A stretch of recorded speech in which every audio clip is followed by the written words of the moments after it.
Hello, hello world. My name is Ashley Collins. Welcome to my YouTube channel, The Breakup Diaries. Let's talk about something fun, like money and relationships, right? Well, honestly, when was the last time you got into a relationship and had a mature financial conversation with them? Me? Never. Okay? That's probably one of the reasons why I'm so broke now. There are two main reasons why I'm hella broke. One, because I went to college. That's gonna make so many people mad, but it's true. It's bad financial investment, especially right now. And number two is getting into relationships and feeling that I have to be the bread earner. Is that the phrase? Feeling that I have to be the one who makes all the money. I have to be the provider. I don't know where I get this toxic masculinity from. That's a thing. It's a real life thing. You could be a woman with toxic masculinity. I went to handy dandy Twitter and Facebook, and I asked people, when should you start spending money in a relationship? And I'm gonna read your replies if you reply to the comments, which people are still replying right now. So it's great. Thank you for the advice. 30 years too late, but it's never too late to start again. Okay.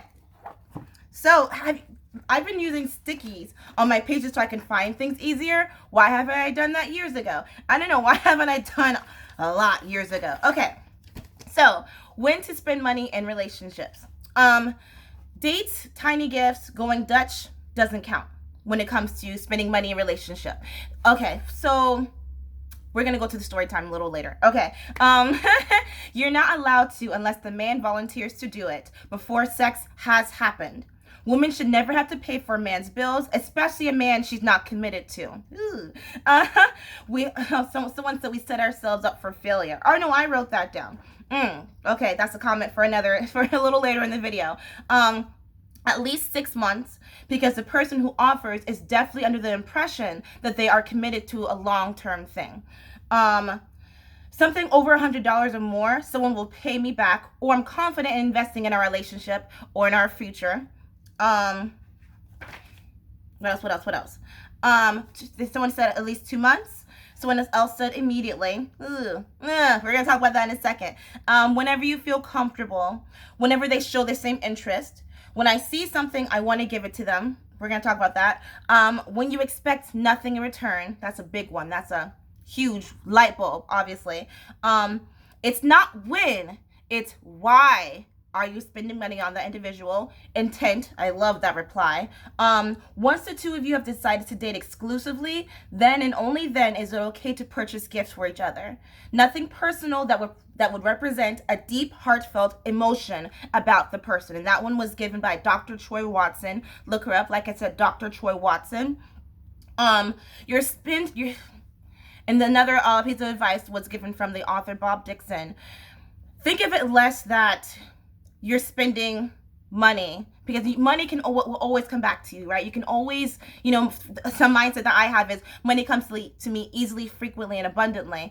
But you're spending a piece of yourself with that person, right? This is something that you've earned. This is something that you've worked hard for. And you're saying that I want to share with you what I've worked hard for because you mean that much to me.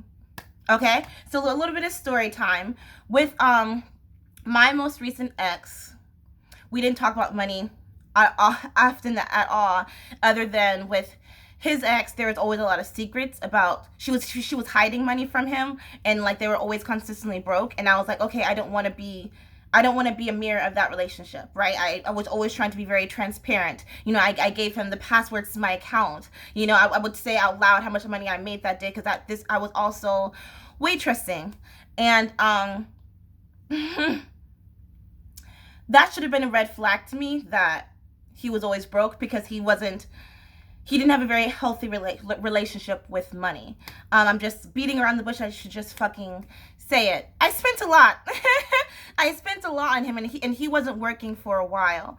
And I feel like a little bit it was kind of wrong and manipulative of me to do that, because I remember one day when I lost my job, I quit / got fired, and we were in the car and he was yelling at me, and he said that, that we needed that money, why did you do that? And I felt so guilty, because I was like, fuck, I am the one who makes sure that there's food in the house, and I am the one who makes sure that there's gas in the car, and I fucked up.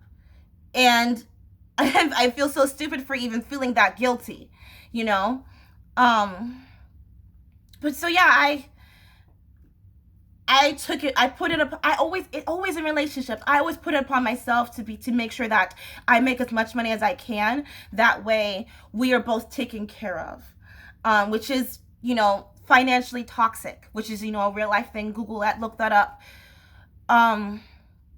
I paid for rent a couple of times. I paid to get his car fixed. Oh God, yeah, his radiator went out, so I paid to get that fixed. I paid to get his tire changed.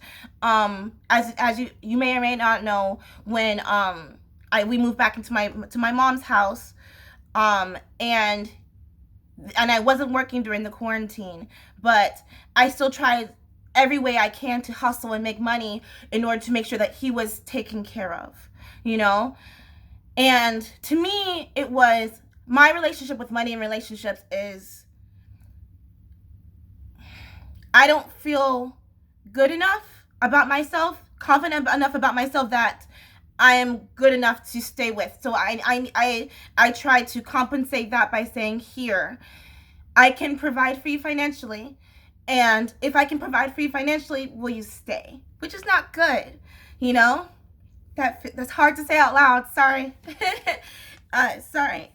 And like I said, it's financially toxic because, it kind of puts that person it sets them up to think that, oh, this is a really nice girl. Whereas in my mindset, I'm thinking that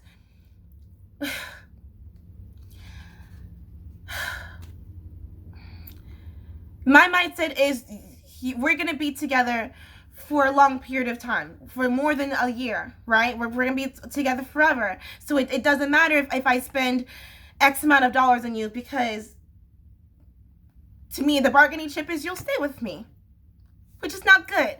It's not healthy.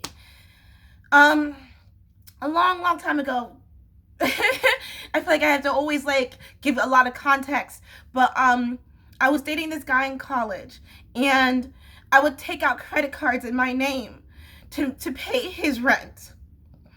That's why I'm in credit card debt.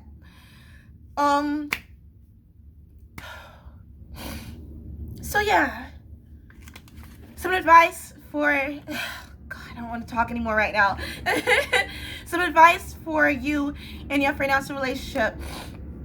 Make sure that you have an emergency fund. If your relationship is set up where if he or she left you tomorrow and you are left dead broke, that's not a good thing. That's not a good sign. I didn't believe this then, but now I believe it now in having two separate accounts, and not necessarily saying hiding money. You don't need to hide money. It's good. I think it'd be really fun to budget together, saying that, okay, this X amount of money is for rent, this X amount of money is fun money. You can do whatever you want with your fun money, right? And then this X amount of dollars is for our date nights. It's good to have that financially mature, literate relationship. Okay, get back to the script, Ashley. Make sure that you're not setting yourself up for failure, right? I work at a call center, right? And it always irritates me when I talk to one of the spouses and they're like, oh, I don't know how much we make, my spouse handles that. That's not good. That's not good, because what if something happens and they leave you tomorrow? You guys are partners. Don't forget that you're not boyfriend, girlfriend, you're not husband and wife. You guys are partners. So you guys should share your financial history with one another. You should know how much the electric bill is. You should know who your electric provider is, etc., etc. Don't be so oblivious. Toss out the gender roles for a second. You guys are partners, okay? And also, what if they happen to lose their job one day? So make sure that you guys are having that conversation, because we're having mature relationships in 2020, y'all. Hopefully. What else? Okay.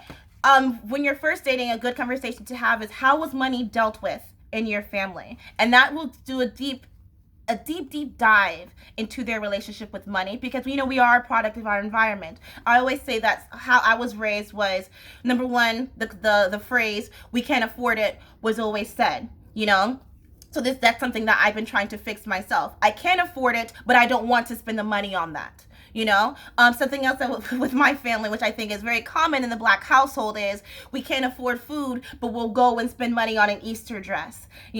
So it's like, make sure that you're having those checks and balances. I thought that would sound smart, but I probably used that phrase incorrectly. What having that conversation, what do you earn and what do you owe? That will show you their relationship with money. Because like, money is a relationship, and I know that, oh God, I hate when people say that, oh, money isn't everything. You're not going to die with money. You're not going to die with the amount of money that you have in your bank account. Okay, yeah, but you're also not going to die tomorrow. Okay, there's no reason to always consistently have a negative bank account.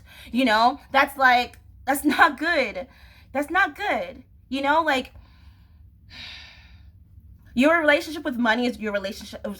Your relationship with money is a reflection of your relationship with yourself. Okay? You're not going to set yourself up for failure in life, so don't set yourself up for failure in your bank account. Okay, that's it. Thank you so much for listening.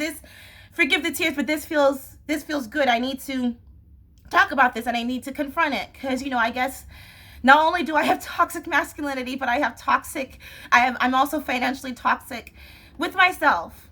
I can't keep throwing money at these individuals who at the end of the day aren't here, and yeah. Cool. I've been using this budgeting app by Dave Ramsey. So if you want to talk about it, let's talk about it. Okay, that's it. I'm just rambling because I don't want to get off the camera. That's it. If I want to add anything else, I'll put it in the captions. Thanks. Bye. Okay. Bye.